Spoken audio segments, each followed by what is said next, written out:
There is a lively debate questioning what Hillary Clinton really stands for. Perhaps the Caribbean island of Haiti can provide some insight. The Democratic presidential candidate, whose husband chairs the Clinton Foundation, has recently been advocating for a minimum wage increase in the United States. However, a WikiLeaks report reveals that back in 2008-2009, when she held the post of Secretary of State, she opposed minimum wage increases in Haiti. The wage hike could have been an important step forward for a country with one of the highest rates of poverty and inequality in the Western Hemisphere. Instead, under Clinton's guidance, the State Department colluded with foreign corporations benefiting from sweatshop labor to pressure the Haitian government to veto a wage increase approved unanimously in the country's parliament. Now, just months later, in January 2010, Haiti was hit by a devastating earthquake resulting in the deaths of roughly 200,000 people. Well, the Clinton Foundation was responsible for channeling some $6 billion meant to assist the survivors on the island. So where did the money go? Well, the Clintons' first act was to provide what they claimed were hurricane-proof emergency trailers, which they say could also have been used to school the island's children. Didn't turn out too well.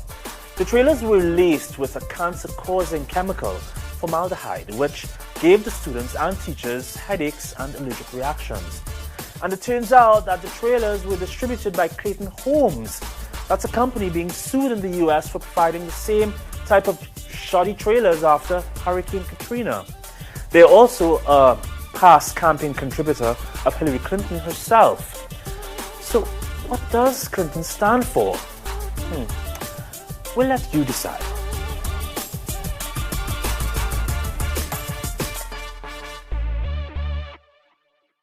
Loud and clear. You good.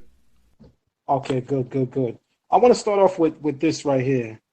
I want to talk about the myth of Haiti being a poor island or a poor place. That is a myth.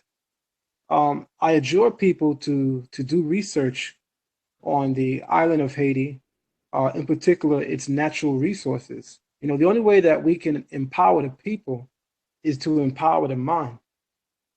Always have a lackluster perception of a thing if you are not empowered with the truths relating to that thing, person. Haiti is known geographically and socially as the pearl of the Antilles. The Antilles basically means the Spanish West Indies. Haiti is known as the pearl of the West Indies because it has a facade in its beauty, meaning the actual topography of the land, its oceans, its rivers. It's a very, very, very beautiful place. You'd have to talk to native Haitians to be able to give you a glimpse of what Haiti actually looks like, aside from what they show you on TV. In other words, we all know when they show you Africa, what do they show you? They show you the swamps. They show you the jungles. They don't never take you to the parts of Africa that got casinos. Did you know that Africa has more casinos than America combined? Let me say it again, because I don't think people hear me. Africa has more casinos than anywhere in America combined. Africa. But you would never know that because when they show you Africa, they show you flies flying around a child's head. They show you the jungle. They show you the outback. They never show you the beauty of the continent and the richness of its resources. Saying that to say Haiti is highly rich in natural resources. Let me give you some truth for a second.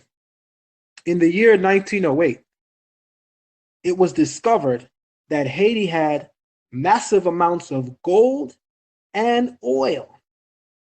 Haiti has so much oil that they say you can't even compare the oil of Haiti to the oil in Venezuela. Or maybe you didn't hear me, or even deeper, maybe you don't understand me. So let me give it to you another way. Is one of the regions in the world that has a lot of oil. You don't typically hear about it, is the oil in the Middle East. or in Texas. Some of the places where oil is being tapped into today, but that is not where the oil begins or ends. As we know, the Afghanistan war and the real cause and origin of the war, they were fighting to set up a pipeline that would bring oil from Afghanistan that would be accessible to America. And after the war, so-called terrorists of 9/11, the homegrown situation that the United States themselves created. After the war on terror in Afghanistan, that pipeline got built. Yes, sirree. America now has access to the rich resources of Afghanistan. Why America goes after what they term rogue nations. Go look on a map and type in the words rogue nations and type in America. You'll see that every nation on that map that America styles as a rogue nation is a nation that's also rich in oil. I hope that you peep in game. And I'm going to show you by the end of this brief presentation why it is that we keep seeing so-called natural disasters, in particular in Haiti, in the last couple of years. Since 1908, again, it's been known that Haiti had large oil reserves. But at that time, the Industrial Revolution had not really cracked as yet. So there was really no need for oil at that time. As oil production via the Industrial Revolution began to come into demand, by the 50s and 60s, there was talks of actually going into Haiti and tapping into their reserves. But at that very same time, it was being discovered that more and more oil was being founded in the Middle East. And as a strategic political move, the US, Great Britain, felt that it was more of a viable political decision to go into the Middle East for oil. Into their oil, we could also tap into their political structure. Because if oil is really the grass grower or the breadwinner of the Middle East, right? It's richest, one of its richest resources, then we know that he who controls the resources, or i.e. he who controls the money, controls the nation. So America found a new way to have political power in the Middle East, and that was coming in and controlling their oil, because Americans had the technology to do things with the oil that a lot of the Middle Easterns lacked. They lacked the development of the technology to actually reap the benefits of it, and America had it. Therefore, America came in and was able to tap into it, and ultimately they were able to tap into the military and political infrastructure of that region, which we see coexisting to this day. I want to make it very, very clear to you, again, that every nation that America declares to be a so-called rogue nation, all of those nations are rich in oil. You'll also notice that if not by means of war, there always seems to be a natural disaster that will occur in that nation that America chiefly will benefit from. I'm not sure if you're hearing me. Let me say it again. All of these nations that America is calling rogue nations are rich in oil. On top of that, what you will find historically is that at some point in history, America is going to war against these nations, and then she reaps the benefits by taking their resources, i.e. the oil. It will happen in one of two ways. You will see America go in and declare war. They will declare the ruler of that nation to be unjust, undemocratic. You know the terms. Come on, we all familiar with the blanket terms that America uses in order to go wage war and sit down a ruler and ultimately take control of the government and its natural resources. You know the lingo, you know the language. By war, you will see a natural disaster. And most people will be privy. America can come into a nation by means of war and make those things happen that will benefit America. But most of us overlook the idea of America having a hand in a natural event. It's a natural event, right? When you fill out a application for a job, some of the things you see on your paperwork, they say if something happened that you couldn't make it to work, or an act of God, which an act of God on any working related papers is an act of nature, according to the American socio-political system. These acts of nature are said to be an act of God, meaning that man does not have a hand in it. But I'm here to show you tonight that America, Israel, Great Britain, and France have access to technology that has been proven to actually be able to manipulate weather. Before I develop that, I want to continue to develop this concept that Haiti is a very, very rich place in terms of resources, and hence why they earned their title, the Pearl of the Antilles. Haiti is not just rich in oil. Haiti is also rich in gold, copper, and silver, so much so that they have a net worth annually, if they were to use their natural resources of gold, copper, and silver, of $20 billion. That means that Haiti actually doesn't need a dime from any relief system in order to pull themselves out of the current situation that they're in. Haiti's own natural resources that they produce and grow can pull them from the clutches that the effects of the disaster have left them in. But as you see in the media, and I don't think a lot of you are really looking close, there have been American companies and corporations and figures, political figures, that have benefited from the aid that was supposed to go to the native Haitians. We'll start with the Hillary Clinton Foundation. Hillary Clinton used her post and office to actually go into Haiti and more than mismanage funds, was straight up rob the people. Why do we say that? How do we know that? I adjure you to go on Netflix and look up Hillary Clinton Cash Cow on Netflix. That shows you that the Clintons, not just Hillary, she wasn't by herself, but her husband Bill, they benefited more than the Red Cross itself from the aid that was sent to Haiti.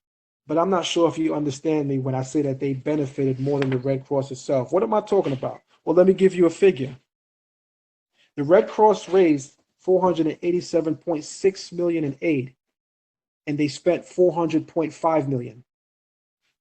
They promised to build 130,000 homes with that money.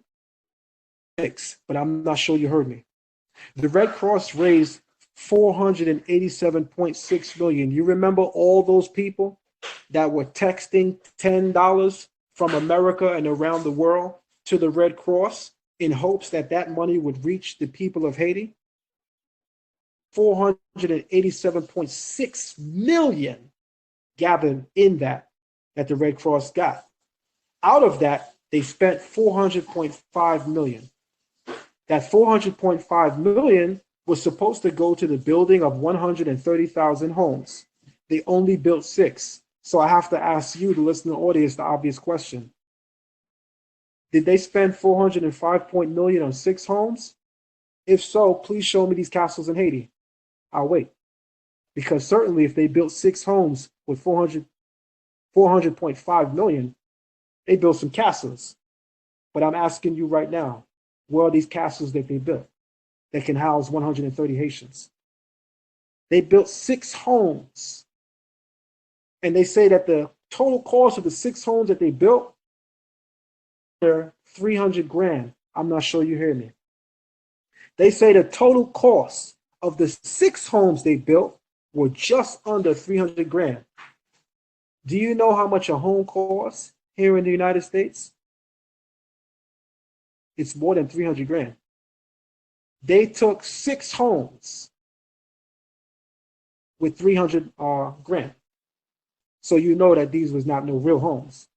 So you know that the visual that you're watching on TV of these tin can-like structures is a reality. That is what they facilitated in Haiti. They took and stole $487.6 million in aid, and by they, I'm referring to the Red Cross. 400.5 million was pocketed. I hope you understand what I'm saying. That 0.5 would be 500,000, and as I just showed you, they only spent 300,000 on the 6 homes. So where did $400.2 million go? But I'm still not sure if you heard me. Even after all that, it is still known that the Clinton Foundation benefited more than the Red Cross. So let me see if you're catching up to what I'm saying. In total, the Red Cross raised $487.6 million, and the Clinton Foundation surpassed them. But hold on, it gets deeper. The Clinton Foundation didn't build a single home. At least the Red Cross, who made less than the Clintons, they bought 6 homes. And they set up medical facilities throughout the island, etc., etc. But the Clintons, they didn't do none of that. In fact, the gold mines that have been closed in Haiti for over 50 years were mysteriously reopened when Hillary Clinton visited.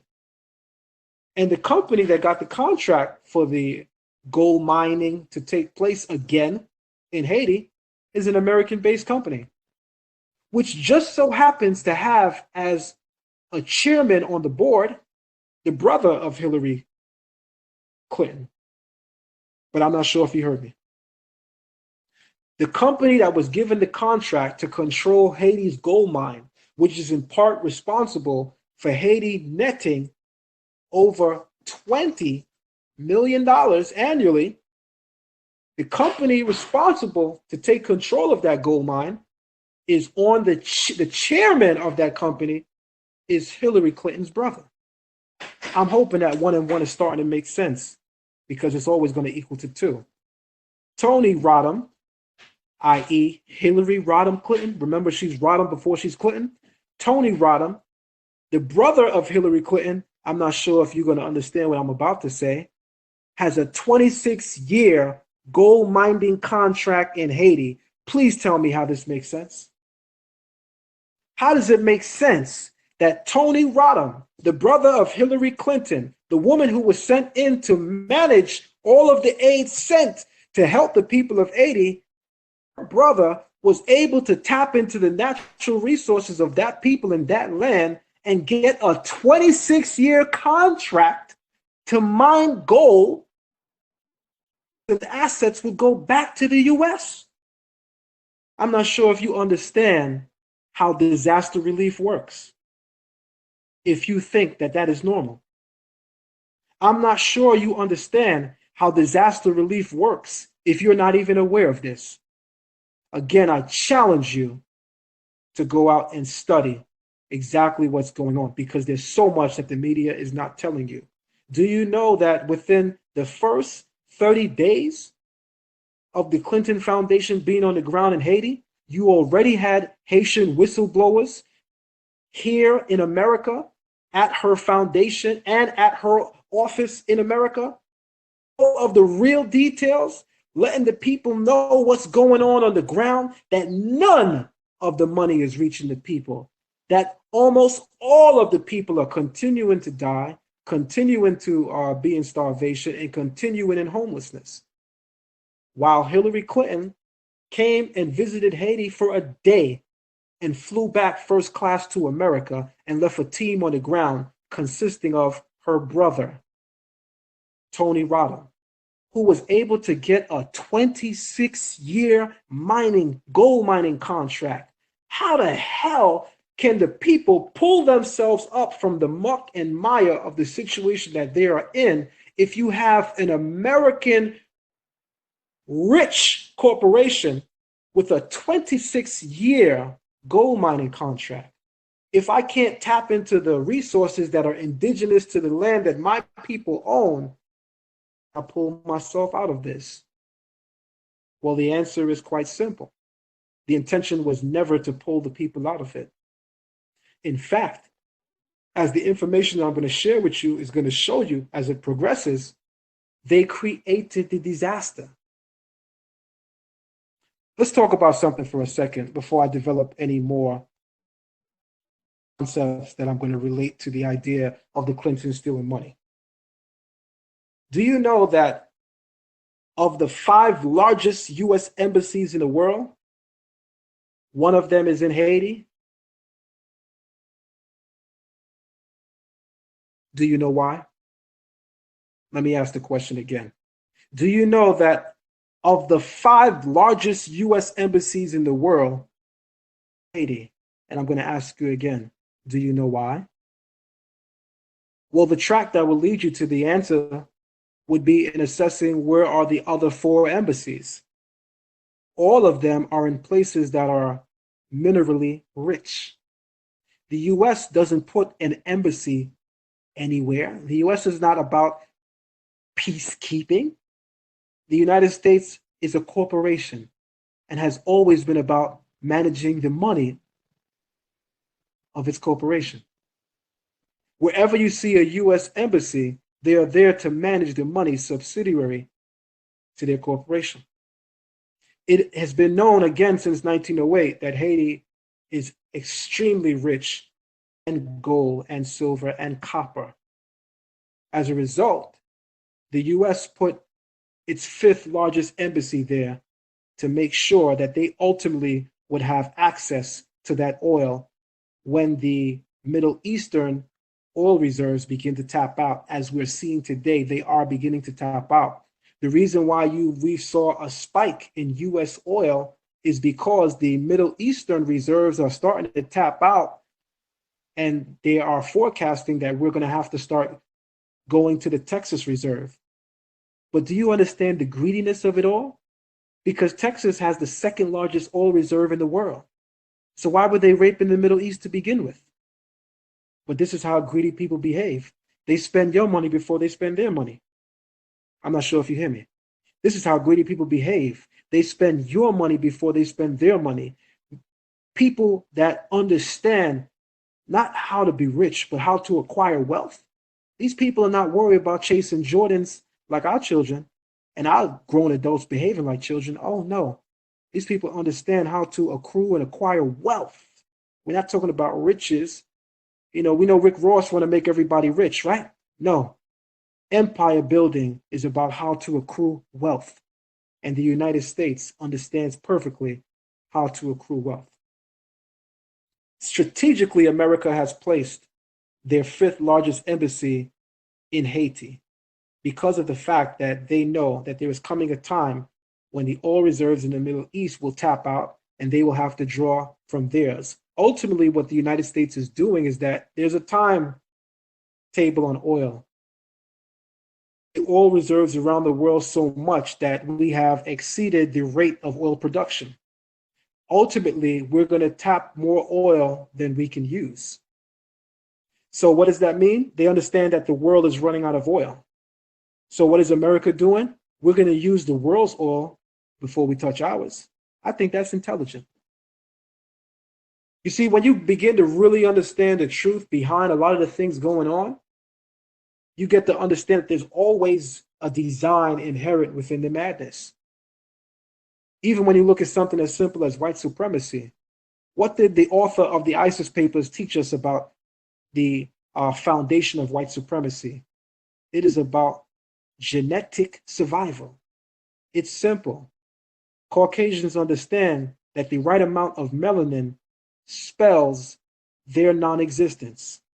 White supremacy is predicated on the idea that we will continue to exist by all means necessary, even if it means wiping out the melanin which can ultimately destroy us. You see, when you understand these things, you'll understand that from their perspective, there's intelligence in the way that they move. Sure, we know it's evil, but from their perspective, it's intelligence in the way that they move.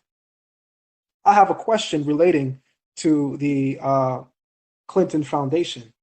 I just told you that the Red Cross accrued $487.6 million in aid. Are you ready for how much the Hillary Clinton Foundation has raised?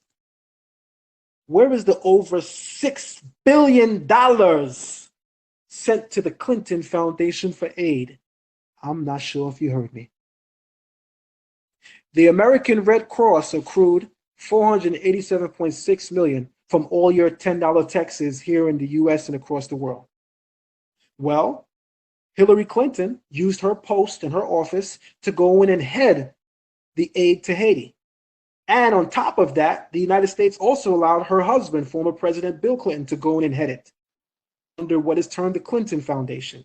The Clinton Foundation received greater grants than the Red Cross because of their political power. So the Clinton Foundation not only received money from those who sent money via telephones and of that nature, but governmental money that came from governments around the globe went directly to the Clinton Foundation. There was a total of $6 billion that went to the Clinton Foundation. So I have to ask you a question, those of you who got the gall to put on social media that you're going to pick the lesser of two evils and pick Hillary Clinton over Trump. I say don't vote. You damn right, I say don't vote. But for those of you who believe in picking the lesser of two evil, I have to ask you this. If the Red Cross had $487 million and only took $300,000 to make 6 homes, and the Clintons racketed $6 billion and didn't build a goddamn home, I have to ask you, who is the lesser of the two evils you're looking at? We're going to pause for a moment and let that resonate in your mind. You're dealing with something that is deeper than you could possibly imagine. There's a saying that I have within a learning group. The rabbit hole is much deeper when you put your head in. The more you immerse yourselves in what's really going on behind the scenes, the deeper you see the rabbit hole gets. Don't forget that Bill Clinton, although black people, mainly comedians who love to make us to be coons in the public eye, our comedians have made Bill Clinton the first black president, but a lot of us know that he was a piece of shit. Or in Hebrew, we say zoak, that which comes from our patio, that would be our ass. We know Bill Clinton is full of shit because it was during his watch, on his watch, during his post, during his presidency, that a bill for mass incarceration was signed. Government in America, the political structure, and the economic structure in America benefited from directly the incarceration of black males. But hold up, because y'all said slavery was abolished, right? Did you look at the 14th Amendment and the clause about slavery? There's a clause in that amendment about slavery, and guess what? That clause is limited to free men, because if you are in jail, by definition in this country, according to the 14th Amendment, you are still a slave. They did not end slavery. They found a new way to reintroduce it. That was via the 14th Amendment, allowing for the incarceration of people to also spell slavery. Checkmate.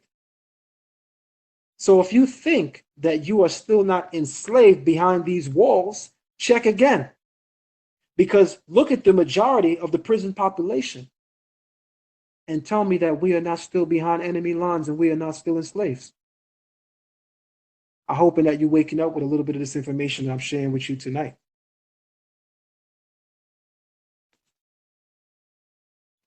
Hillary Clinton, on top of mismanaging over $16 billion, I want to get the exact figures, over $6 billion in funds, because there was an article, let me go to the article right now online. There's an article that was put out by the New York Times. The New York Times is probably the foremost newspaper in the entire country of America. Article entitled, "The Red Cross and the Mystery of its Haiti Aid." But let one of us do a show and talk about the mystery of the Haiti aid via the Red Cross. Y'all gonna say we pseudo? Y'all gonna say we reaching? Y'all gonna say we hating? And notice I'm saying y'all because I'm talking to my black people. Black people gonna still go and pray for France more than they pay attention to how the Red Cross is abusing Haiti. I said the New York Times in June 12th of 2015 at 4:42 p.m., written by Lawrence Downs, "The Red Cross and the Mystery of its Haiti Aid." Woo! That means we're not reaching. That means something is going on where their own media outlets are letting things out the hat. I want you really, really, really to pay attention to some of the things that I'm going to share with you here. Let's not forget that Hillary Clinton has a history of going into places indigenous to black people and having a hand in destroying those people either trying to restabilize and rebuild their infrastructure, their economic infrastructure, by promoting the resources of their land. What am I talking about? Did y'all forget that Hillary Clinton was the chief advocate to sit down Muammar Gaddafi? Did y'all forget? I sure as hell didn't forget. They put the man to death on TV. I didn't forget that. They put it on TV so you wouldn't forget it. But I bet you some of y'all still forgot. Muammar Gaddafi, former president of Libya, he fought to protect Africa's resources. But I'm not sure you hear me.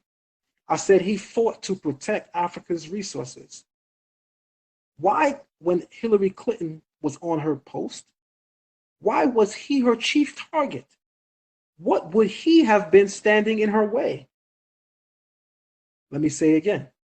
This man fought and gave his life, by the way, literally, to protect Africa's resources.